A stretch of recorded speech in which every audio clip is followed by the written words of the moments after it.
Hi friends, old కాయిన్ల welcome. 2007, 2005 ఈ రెండు కాయిన్ అవైలబుల్ ఉంటుంది.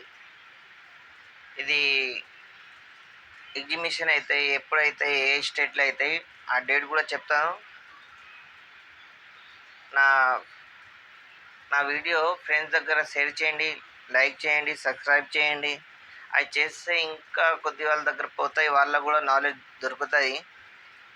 అందరికీ తెలియాలి కాయిన్ గురించి. ఏ కాయిన్ వాల్యూగా ఉంటాయి, ఏ కాయిన్ ఎక్కువ వాల్యూ ఉండదు. లో ఉండకూడదు కాయిన్, నీట్నెస్ ఉండాలి. నీట్నెస్ ఉంటేనే దాని ప్రైస్ మంచిగానే దొరుకుతాయి ఫ్రెండ్స్. ఒక చిన్న అప్డేట్ చేస్తున్నా గంతే. ఎగ్జిబిషన్ ఎప్పుడు ఉంటాయి నేను చెప్తా నెక్స్ట్ బ్లాగ్లో. ఇది అందరు మనం వాళ్ళు చూడాలి. ఇంతే ఫ్రెండ్స్, నెక్స్ట్ బ్లాగ్ మొత్తం డీటెయిల్గా ఇస్తాను. షార్ట్ వీడియో తీస్తున్నా. బాయ్.